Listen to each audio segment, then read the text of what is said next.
Hi, you guys. Welcome back to my show. I just want to talk about a book that I'm reading. I'm almost finished with it, not quite, but I just want to rate it. It's really a long book, so I'm just going to do my review on it now because I feel like I've read enough of it to kind of get an impression of it. It's nonfiction, and it's called The Making of Asian Americans. America, sorry. And it's basically about how Asian Americans, Chinese, Filipinos, Indian people are included on Asia continent. So it's the demographic of the continent of Asia, and it includes Japanese people and things like that, and Taiwanese and thing I probably pronounced. I just probably said that wrong, so forgive me. So it includes the history on how they ended up migrating over to the United States. It's a lot of about Chinese immigration, Filipinos and Japanese, a little bit about South Korea. Um, so it's the history of how those group of Asians, Americans migrated, and they also have a little bit about Hindus and things like that. Just a tiny bit. It's like a small section. Mostly, this book is about Chinese, Filipinos, Koreans, and Japanese people, but heavily Chinese history. Um, I I'm going to rate the book a 7. I know that's a little bit hard. This is why I'll tell you why I'm rating it a 7. One, because it's not, it jumps, it jumps every chapter. It's not just a full section about Chinese, a full section about Filipinos, a full section about Koreans, a full section about Japanese. It jumps from them groups, so it's kind of confusing on how the organization of the book is. That's why that's one of the reasons I gave it a 7. I don't like the organization on how they organize the book. Um, so that's one of the reasons I gave it a 7. And I don't like that. I'll get to the other reason why I gave it a 7. But I would suggest people to read it because we don't hear enough about Asian history, I think. Especially me, I feel like in American schools in general, if it's not white history, you're not hearing about it.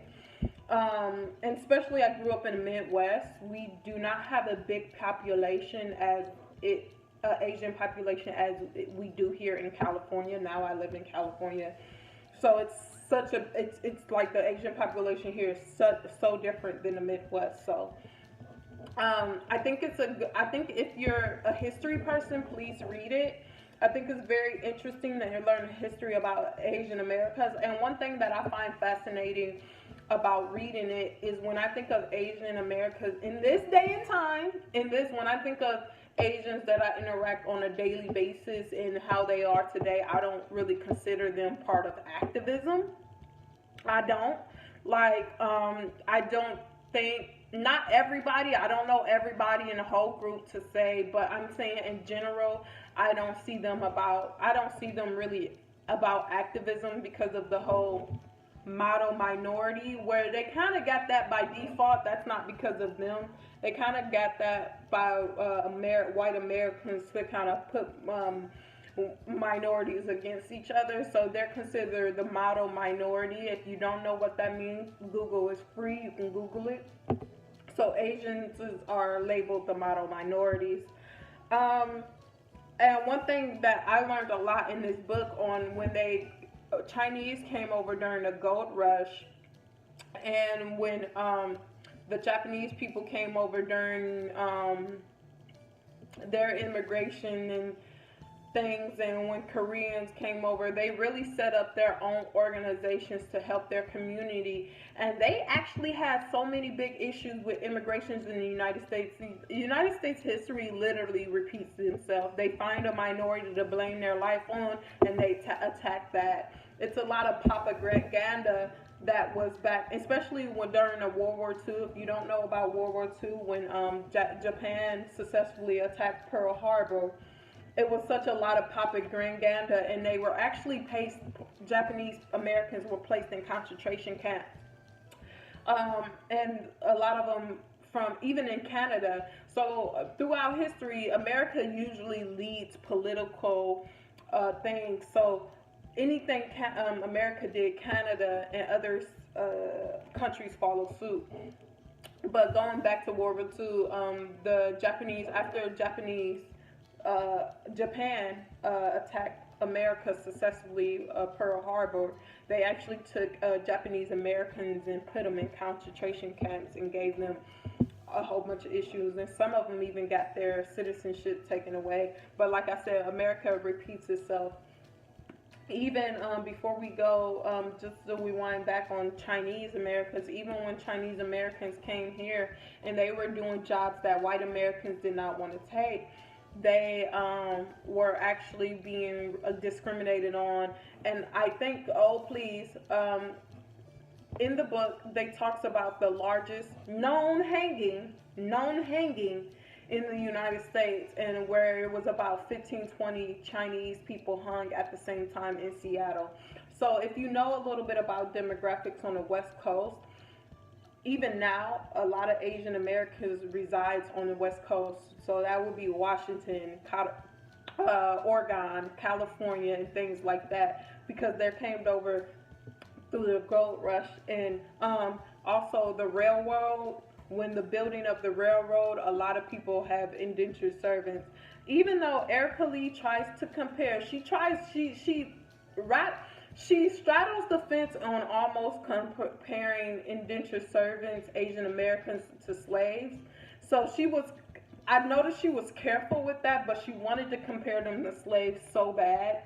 I can tell in her writing, but she was really careful. Like she was borderline straddling the fence. They weren't treated no better than the slaves, but they weren't slaves. They were indentured servants. Even though their contracts were bullshit, their contracts was fraudulent. A lot of Chinese Americans came over here based on lies. They signed contracts to work in the plantations in Hawaii and things like that, and even in Mexico and South American countries like Cuba and things like that. They signed not Cuba, Brazil. They signed contracts that was really fraudulent. They lied about gold mines and things like. They just lied about a lot of stuff to get Chinese immigrants over here.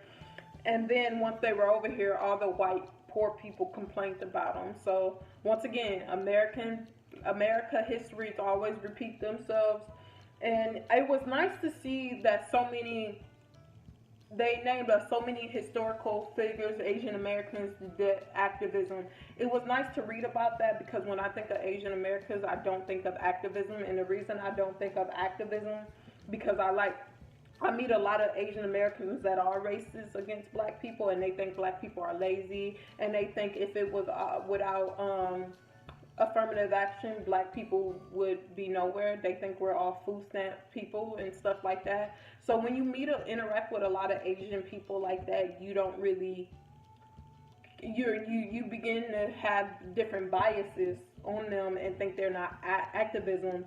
But this book was refreshing to see how active they were and things like that. So I really enjoyed that, and I hope to meet actual people in that day and age, because I know a lot of Asians, they think black people are still in their spot, or we're just lazy people and we don't work hard and we're all protesting. But I will say, if it wasn't for black people protesting, you wouldn't be in the position that you're in now. So remember that when you're talking about black people protesting, because your ancestor, even if you read this book, Asian Americans actually did protest. They built their own, they had their own version of the NAACP and things like that. And so I would like to see that uprising more, and maybe I need to get around more Asian Americans like that. But that was refreshing to see and learn and read about these historical figures that was really about activism and standing their ground. So that was refreshing. The thing I didn't like for growing up, a lot of Chinese and Korean store owners own a lot of businesses in black community. And the book did not speak on the relations between the black community and Asian America. I did not like that. One, because a lot of business owners make money, they love the black dollar. Talk about how Koreans and Chinese owners own hair stores. How did that come about? So it basically talked about history of Asian American when it has to do white Americans, but it didn't talk about um, I didn't see anything. Once again, I'm almost done with the book. I'm not quite done with the book. I have yet to hear anything speak on the black relations of black people and Asian Americans, which I find strange because when you weren't allowed in the white communities, what communities you think you were in? You were either in the Latino communities or black communities. So I find it interesting that this book excluded all the relations and how that was going on in this book. But they did mention Tiger Woods. I don't know if you guys, which was interesting to me, because like I said, Erika Lee, she had her biases. You can tell she had her biases in the book because she mentioned how Tiger Woods said, "Oh, I'm not black, I'm Korean, I'm both." But part of him saying that, Erika Lee, is because he wanted to be anti-black. It's not just that he's just it's okay to claim both what you're mixed with, but Erika Lee missed out a part about anti-blackness. So, like I said, she was straddling the fence when it came. Anytime it was time to talk about slavery or comparison and things like that, really straddling the fence, and I really didn't like how I felt like the writer wasn't. I didn't like that. Like even when she was talking about them being indentured servants, she wanted it to be slavery so bad. She wanted to say slavery so bad, but she know that's not really factual, so she just emphasized how close it was to slavery, which I'm not taken away from because I think what they did to them was really bad. White Americans and white people in general have a tendency to lie and manipulate people into getting what they want. But I think it's a fantastic book to read. I will say that. I will give you that, Erika Lee. Um, I think it's an interesting book because I think we should all strive to learn different history and different things. And it gave me a different perspective. It made me proud of, I'm not Asian, but it made me proud to hear how much activism they had and how much they are for their community and sticking together and getting equal rights. I would like them to fight and see that for other people and not be just the quiet model minority. And the reason they didn't come up with the term. Asian Americans did not come up with the term. Um, White Americans came up with the term to pit minorities against other minorities, and they've been successful with that.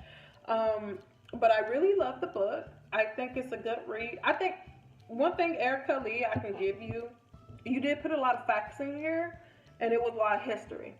And I think the writing of this book kind of explains the demographic of where Asian Americans settle in a country and where their higher population is. So this explains why during the gold rush, the building of the railroads and things like that. So this explains why it's higher Asian populations in certain areas than others. And it even talks about the port of San Francisco. On the East Coast, it's New York City. What is it called? Where the immigration come in, but on the West Coast, it's San Francisco port that immigrants come into. So I will give this book a 7. I told you guys why I gave it a 7. I would suggest you guys read it, especially if you're into history and things like that. I love hearing about different people's history. I love my history, different people's history. I just love reading history. So I give this a 7. It's a long read. It is super long. It's super long. But it's a good and informative book. If you guys have any questions, let me know down below in the comments. If you have any suggestions on what I should read, or if you've read the book, tell me what you thought of it. Thank you for stopping by at Mieshia Marie Show, and I'll talk to you soon. Bye. Thanks.